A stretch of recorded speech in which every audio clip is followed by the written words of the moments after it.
Heart surgery చేయాలి. Surgery డాక్టర్లు చేయకముందే దేవుడు ఆయనకి కూడా ఓ బలమైన కార్యం చేశాడు.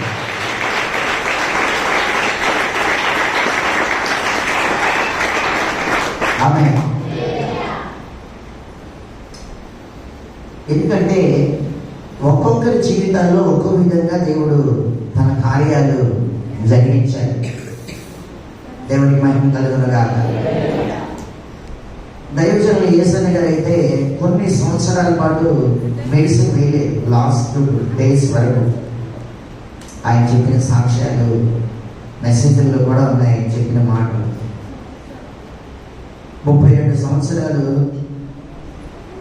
నాలో ఎటువంటి మెడిసిన్, ఎటువంటి ఇంజెక్షన్, ఎటువంటి ఔషధాలు వేయలేదు అని చెప్పారు. లాస్ట్ టైంలో ఆయన్ని తీసుకెళ్ళినటువంటి పరిస్థితులు కూడా కనిపించాయి. చేతికి దాన్ని ఏమంటారు, సెలైన్, అది కూడా పెట్టిన మన ఫోటోలు వీడియోలు కూడా చూసాం. లాస్ట్ అంటే అద్భుతమైన మంచి పరిచయం చేశారు. ఓల్డ్ మొత్తం ప్రపంచం అంతా కూడా అద్భుతమైన పరిచర్య.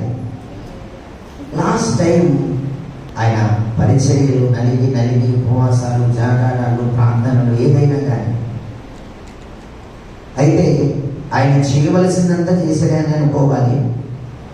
ఆ టైంలో అనారోగ్యంతో ప్రభు పిలుపొందుకున్నారు. డిఎస్ దినకరన్ గారు అంటే లక్షలాది మంది ఆయన మీటింగ్ అటెండ్ అవుతారు. కోట్ల మందికి ఆశీర్వాదకరంగా ఉన్నారు. అనువున వారి పైకి ఏం కనిపించరు, లోపల ఎన్నో సమస్యలు ఉన్నాయి. కానీ ప్రార్థన చేస్తే అద్భుతాలు జరుగుతాయి.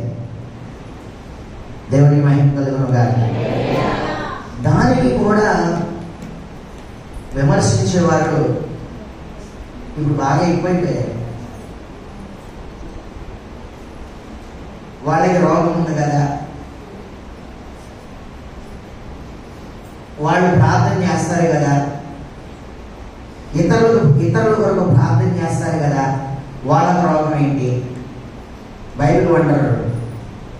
జాన్వేస్లీ గురించి కూడా, జాన్వేస్లీ మిస్సెస్ గురించి కూడా అమెరికా వెళ్ళి హాస్పిటల్కి వెళ్ళి బాగు చేయించుకుంటుంది ఆమెకున్న వ్యాధిని బట్టి అని నానా రకాల విమర్శలు ఈ రోజున. అంటే స్వస్థత ప్రార్థనలు చేస్తారు కదా, వాళ్ళకి ఎందుకు రోగం అని అనేక మంది ప్రజలు అనేవారు లేకుండా ఎక్కువ మంది ఉన్నారు. కానీ నువ్వు ప్రార్థన చేయి, నీకు బాగు చేస్తాను,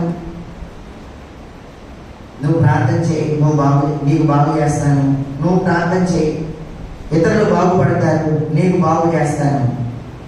దైవజనుడైన పౌలు విషయంలో ఒకసారి మనం చూస్తే కొరింథీ పత్రికలో 12వ అధ్యాయంలో 2వ పత్రిక మనం చదివాం కదా, 7వ వాక్యాన్ని మనం చూస్తే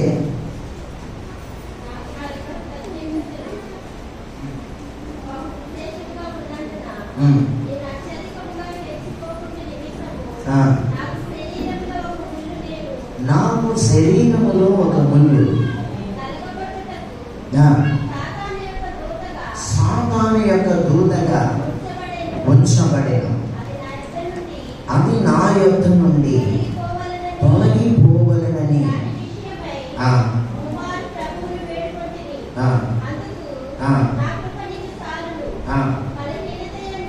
బలహీనత యందు నా శక్తి పరిపూర్ణమవుచున్నదని ఆయన నాతో చెప్పాను. కాగా క్రీస్తు శక్తి నా మీద నిలిచియుండు నిమిత్తము విశేషముగా నా బలహీనత యందే బహు సంతోషముగా అతిశయపడుదును.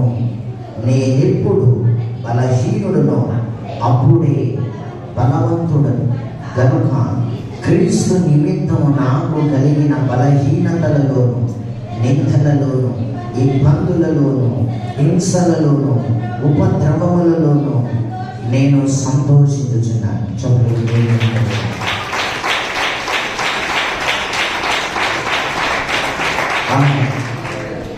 పౌలు అన్నారు,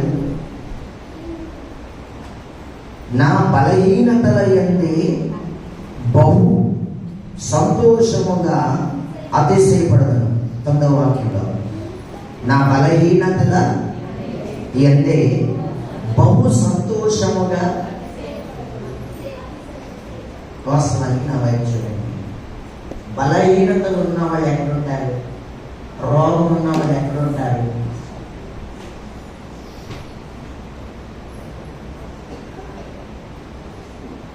రోగం ఉన్నవాళ్ళు ఎక్కడుంటారు చెప్పండి?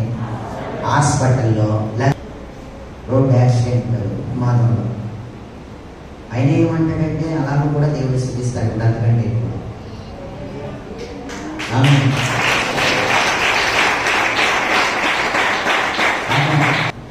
దేవుని పని చేసే వారికే ఇటువంటి అనారోగ్య పరిస్థితి, దేవుని పని చేసే వారికే ఇటువంటి భయంకరమైనటువంటి సిచ్యువేషన్లో తీసుకెళ్తాడు.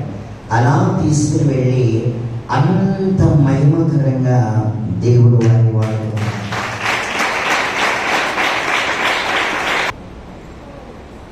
మాకున్న అనుభవంలో కూడా మాకెంత భయంకరమైన శ్రమలు వస్తాయో అలాంటి టైంలో ఇంకా మంచి వస్త్రాలు కడతాం.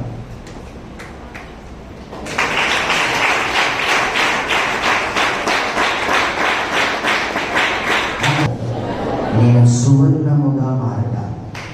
ఆమేన్, ఆమేన్. మేమేదో పెద్ద గొప్పవాళ్ళమని కాదు, మేమేదో పెద్ద పెద్దవాళ్ళమని కాదు, కానీ ఆయన పేరేంటి? నికోలా జేమ్స్ ఏమంటాడంటే, చింతలు లేవు, కాళ్ళు లేవు, చేతులు లేవు.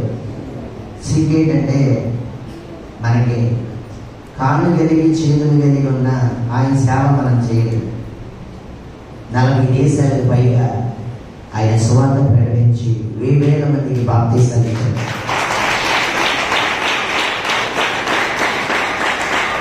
జనరల్ అయిపోయింది. ఇప్పుడు దానికి పీజీ చేస్తున్నారు. ఒక్కొక్కడు ఒకటి వేసుకుంటాడు, ఒక్కొక్కడు ఒక బాట్ నింపుకుంటారు. హార్ట్ అని, లేకపోతే